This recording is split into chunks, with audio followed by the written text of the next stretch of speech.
Magandang araw mga kaibigan. Pag-usapan naman natin ngayon si Senator Lito Lapid. Kasama siya sa lineup ng Marcos Jr. administration.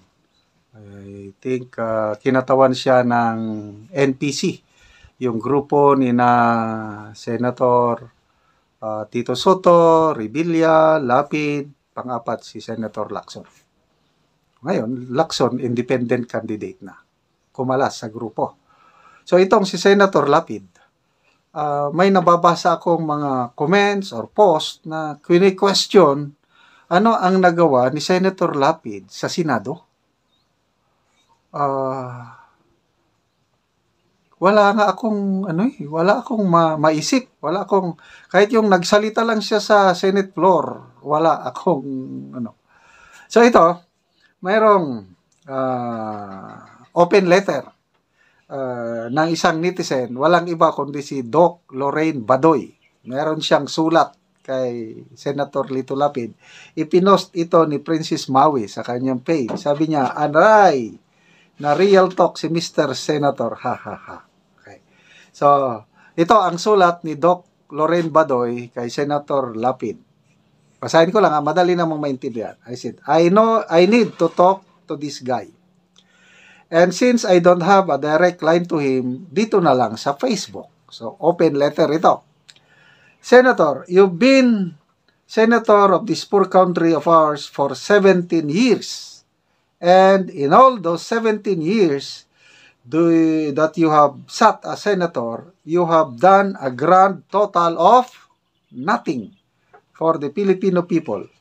Nothing that will justify the 17 years you've been on our payroll by the hundreds of millions.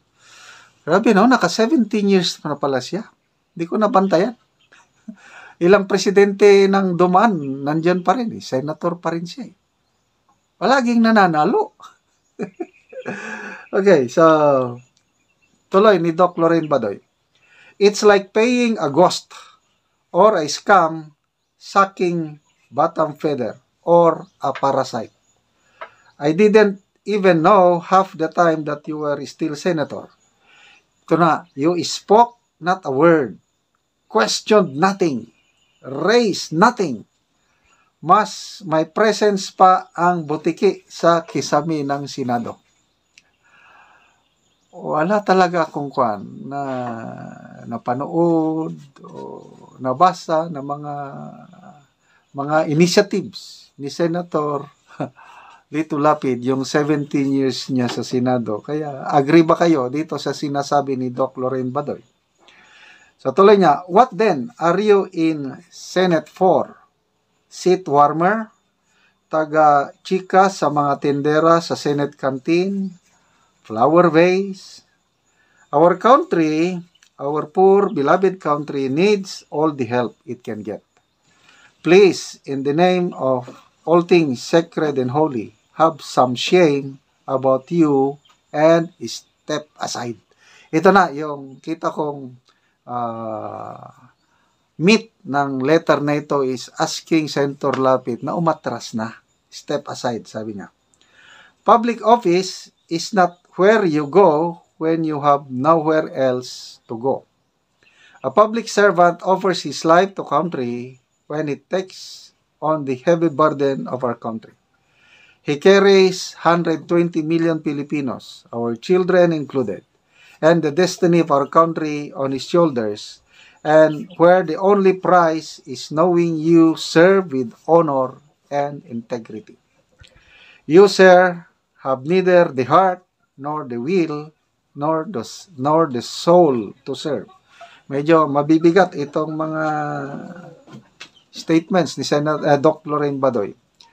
It is so evident that you, if you were halfway honest, will agree with me. It's just a simple stating of facts. You are not a senator. You are instead an actor playing the role of senator, who is parasitic ghost with scam-sucking skill. I know I should be speaking to the people who keep voting you into office and ask them just to stop it. But I know that will not work.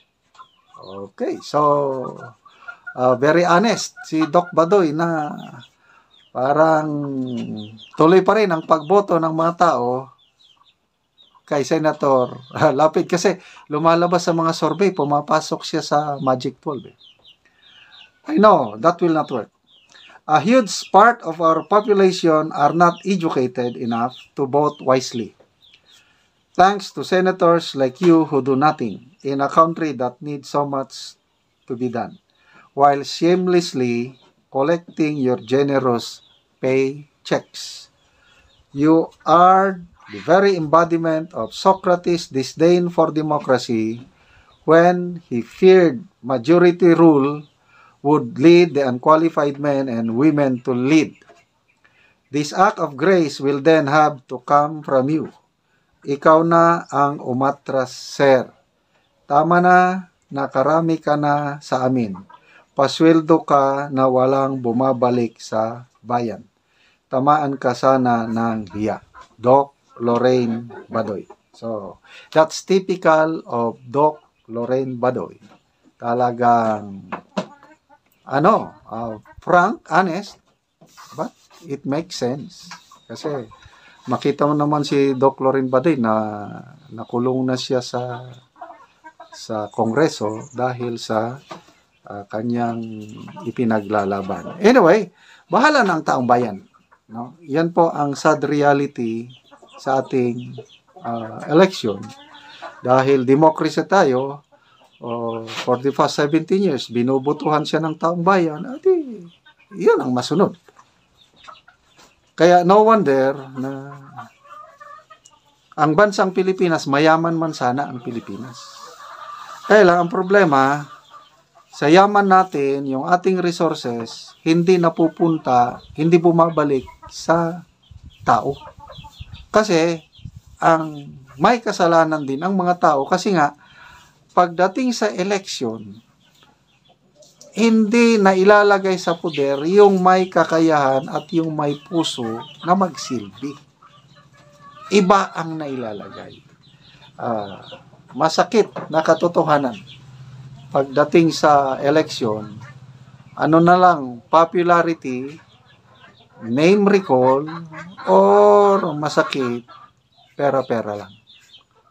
Kahit itong nakaraang barangay election, kailan ba yung election? Nako, grabe ang grabe ang galaw ng pera. Barangay election lang yan.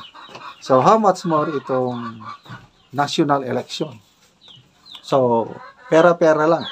Malala ko nga nung May 2022 election, nalaman ko na lang na sa aming presento, sir, yung pera para sa iyo nandito sa amin, kinuha namin.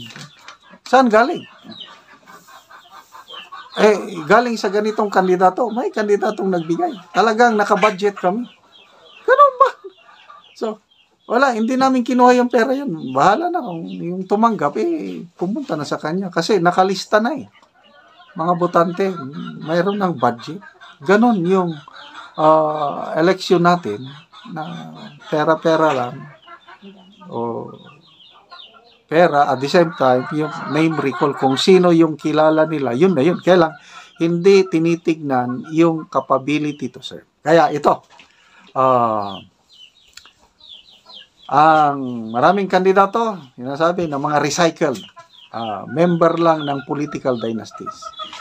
Ang hamon sa atin ngayon, voters education, kaya kung gusto nating umunlad ang ating bansa, ito na ang panahon na tayong mga voters matuto. Huwag na tayong boboto lang ng dahil sa pangalan, sa partido, kilatisin natin yung kandidato, yung may kakayahan, yung may puso na magsilbi, yung uunahin ang taong bayan bago sarili. Example na lang, paulit-ulit, yung mga kagaya ni Congressman Dante Marcoleta. Pag yan ang naging senador, nako, panalo ang taong bayan. Sino pa? Sana kakandidato si Attorney Vic Rodriguez. Kaya lang, hindi ko sigurado. Ito, umpisan ko na. isa, kung matuloy ang kanyang candidacy, ito ang dapat na mailagay sa Senado. Walang iba kundi si Colonel Ariel Querubin, Medal of Valor Awardee. Napatunayan niya na yung kanyang paglilingkod sa bayan, sa Armed Forces of the Philippines. Itinaya niya ang buhay niya. Living hero siya dahil Medal of Valor Awardee. Kung matuloy nakakandidato siyang senador, ito yung nakikita ko na dapat ilagay sa Senado. New blood, new faces, hindi yung mga recycled na mga politiko kagaya ni Colonel Ariel Querubin. Si Congressman Marcolita, matagal ng politiko, kailang iba ang kanyang puso't malasakit at kakayahan. Dapat may Marcolita, may Querubin tayo sa Senado.